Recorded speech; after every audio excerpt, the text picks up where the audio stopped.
Forced marriage part 5। अगले दिन Arjun office पहुंचा, जहां मीटिंग अरेंज की गई थी।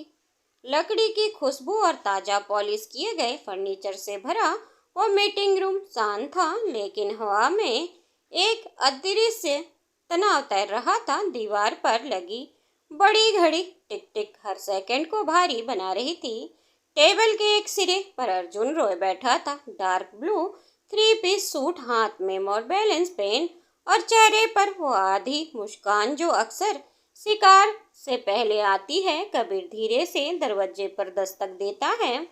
सर, आदित्य ठाकुर आ गए हैं। अर्जुन ने सिर उठाकर देखा, आंखों में हल्की चमक। भेजो अंदर। दरवाजा खुलता है और आदित्य अंदर आता है। उसके कदम नपे तुले हैं, लेकिन आंखों के नीचे की हल्की थकान बताती है कि उसकी नींद और चैन दोनों पिछले कई दिनों से नदारद है। दोनों ने हाथ मिलाया। अर्जुन, मिस्टर ठाकुर, बहुत दिनों बाद मिलना हो रहा है। आदित्य, जी, बिजनेस और फैमिली दोनों में ही बिजी था। आपकी सगाई के लिए बधाई। एंड सॉरी, मैं आ नहीं पाया क्योंकि मैं आउट ऑफ कंट्री गया था। It's okay mister Roy, and thank you. Arjun, हम वैसे अभी शादी बाकी है तो शादी में आऊँगा। आदित्य हल्की स्माइल करता है। जी। फिर वो लोग अपनी मीटिंग शुरू करते हैं, जहाँ कुछ मिनट तक प्रोजेक्ट की बातें होती रही। हॉस्पिटल की ब्लूप्रिंट, फंडिंग स्ट्रक्चर और शेड्यूल, दोनों की बातचीत बेहद प्रोफेशनल थी। शाम के 4 बजे का समय था। ऑफिस के कॉन्फ्रेंस रूम में हल्की सी ठंडी हवा एसी के साथ कांच की बड़ी बड़ी खिड़कियां से झनकर आ रही थी। बाहर मुंबई का ट्रैफिक अपनी रफ्तार में भाग रहा था, लेकिन अंदर का माहौल गंभीर और स्टिक था। मेज पर साफ सुथरी तरह से रखी फाइल, खुला लैपटॉप और एक और रखा ताजा कॉफी का मग धीरे धीरे भाप छोड़ रहा था। आदित्य अपने फोन से कुछ नोट्स देख रहा था, जबकि अर्जुन सामने की स्क्रीन पर प्रेजेंटेशन और फाइनल टच दे रहा था। दोनों की निगाहें कभी स्क्रीन पर कभी एक दूसरे पर उठती, लेकिन उनके बीच की बातचीत में एक साधा हुआ औपचारिकतापन था। अगर वे क्लोज मान लिया जाए तो हम 3 महीने में एक प्रोजेक्ट लॉन्च कर सकते हैं। अर्जुन ने शांत लेकिन ठोस आवाज में कहा, हाँ, लेकिन इसके लिए हमें लैंड अप्रूवल समय से पहले लेना होगा, वरना निवेशकों का भरोसा डगमगा जाएगा। आदित्य ने तुरंत जवाब दिया।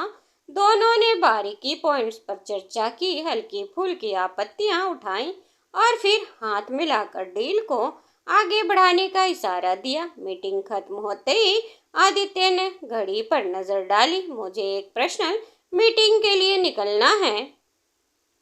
अर्जुन ने अचानक फाइल बंद की। कुर्सी पर थोड़ा पीछे टिकते हुए कहा, मिस्टर ठाकुर, एक पर्सनल सवाल पूछूं? आदित्य ने भवें हल्की सी चढ़ाई। पूछिए। मान लीजिए आपको कोई लड़की बहुत पसंद हो, उसे मोहब्बत भी हो, लेकिन आपका परिवार उस रिश्ते के खिलाफ हो, आप क्या करेंगे? आदित्य के चेहरे की नसें खिंच गई। जवाब देने से पहले उसने गहरी सांस ली। ये सवाल आसान नहीं है मिस्टर रॉय। कभी कभी मोहब्बत और परिवार के बीच चुनाव करना पड़ता है और हर चुनाव की कीमत होती है। अर्जुन ने बिना पलक झपकाए उसकी आंखों में देखा। और अगर मैं कहूँ वो लड़की आज भी आपका इंतजार कर रही है और वो किसी बहुत बड़ी समस्या में है। आदित्य के होंठ हल्के से खुले, जैसे कुछ कहने वाला हो, लेकिन अगले ही पल उसने खुद रोक लिया। आप क्या कहना चाह रहे हैं? अर्जुन ने हल्की मुस्कान दी। कुछ नहीं, बस इतना कि खोई हुई चीज हमेशा खोई हुई नहीं होती मिस्टर ठाकुर, कभी कभी वो आपके बहुत करीब होती है। कमरे में एक भारी खामोशी छा गई। कुछ सेकंड बाद दोनों ने मीटिंग खत्म की और हाथ मिलाए। दोनों अलग अलग रास्तों के से नीचे की ओर बढ़े। लिफ्ट से निकलते हुए आदित्य ने गहरे नीले सूट की जैकेट को ठीक किया और बिल्डिंग से बाहर कदम रखते ही उसकी नज़र सड़क की पार भीड़ में एक चेहरा पर अटक गई। हल्की नीली साड़ी में एक औरत, हाथ में सब्जियों का थैला और खुले बाल। उसकी चाल में एक अजीब सी जल्दी थी, मानो किसी से बचने की कोशिश कर रही हो। आदित्य का दिल धड़क उठा। वो चेहरा, वो आंखें, वो मासूमियत। अनन्या, उसने लगभग फुसफुसाते हुए कहा, अनन्या यहाँ? वो यहाँ कैसे हो सकती है, और वो भी ऐसी हालत में? क्या अनन्या ही थी ये, मेरा कोई वहम? पलक झपकाते ही भीड़ में उसे अपने भीतर समेट लिया। आदित्य बिना सोचे सड़क पार करने लगा। हॉर्न बजते, वाहन भागते, लोग, लेकिन उसकी नजर सिर्फ उसी औरत को ढूंढ रही थी। गली के मोड़ पर उसे एक सब्जी वाला मिला। अभी वहां एक महिला आई थी, नीली साड़ी में। आदित्य ने सांस फूलते हुए पूछा।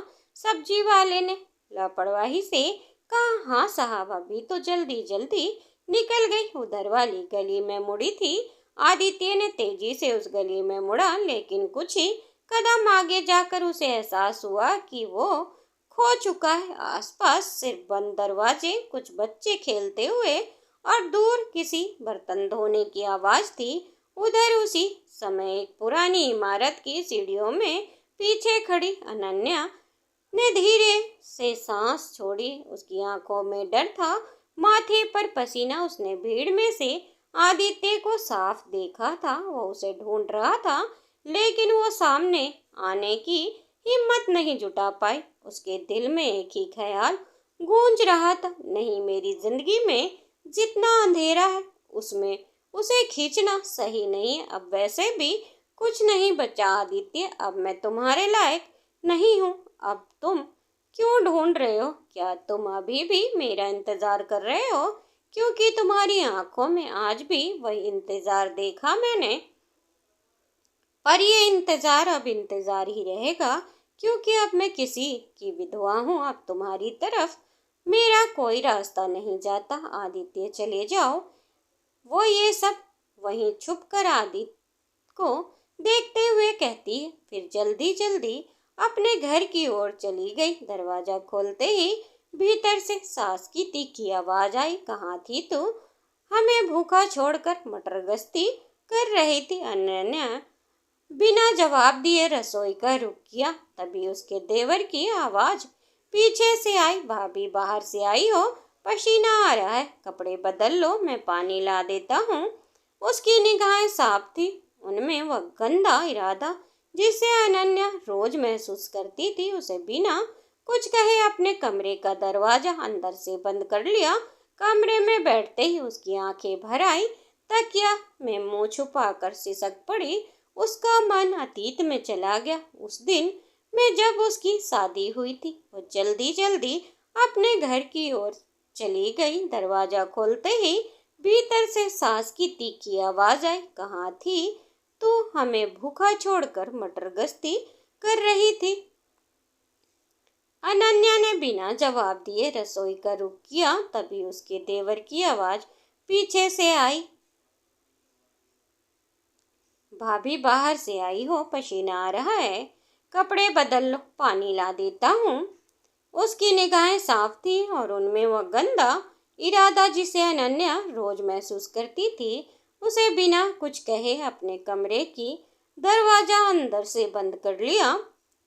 कमरे में बैठते ही उसकी आंखें भर आईं। तकिया में मुंह छुपाकर वो सिसक पड़ी। उसका मन अतीत में चला गया, उस दिन में जब उसकी शादी हुई थी।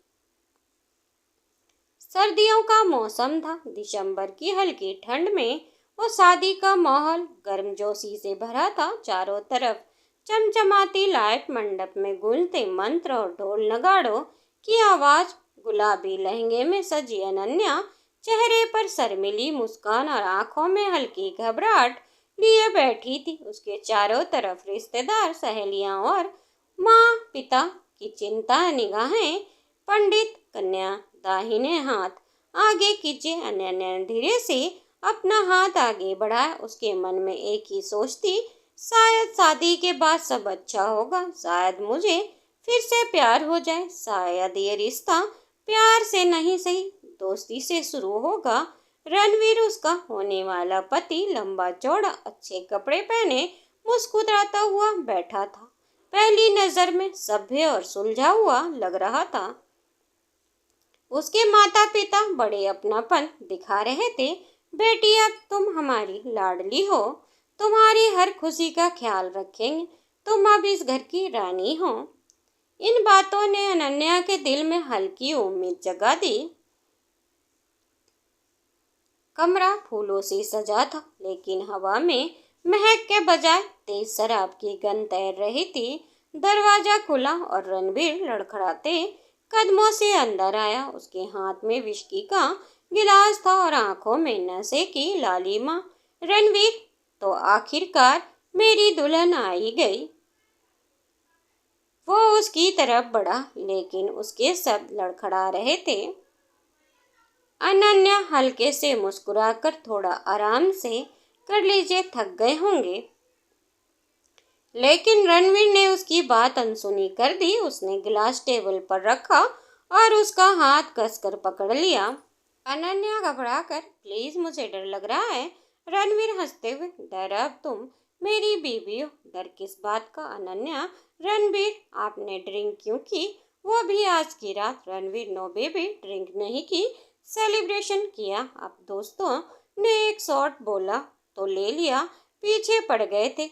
और ये सब छोड़ो, आज पता है ना क्या है। ऐसा सुनते ही अनन्या घबरा कर पीछे हटने लगी। रणवीर ने उसकी कमर पकड़कर उसे अपने करीब किया और बोला, क्यों डर रही हो बेबी, डरो मत, कुछ नहीं करूँगा, सिर्फ लव सब करूँगा। ऐसा कहते ही उसने उसका दुपट्टा खींच लिया और फिर जरा भी इंतजार किए बिना ही उसकी सहमति की जबरदस्ती करने लगा। अनन्या ने खुद को छुड़ाने की कोशिश की, रोई, गिड़गिड़ाई, लेकिन नशे में धुत रणवीर को उसकी आवाज सुनाई ही नहीं दे रही थी।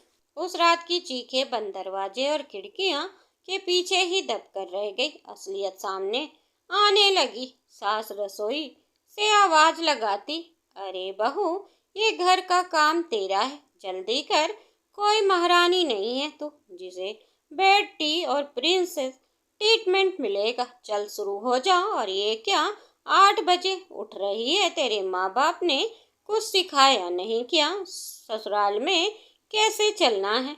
अब कल से 4 बजे उठ के घर की साफ सफाई और नहाकर पूजा पाठ करके फिर रसोई घर में घुसना, समझी?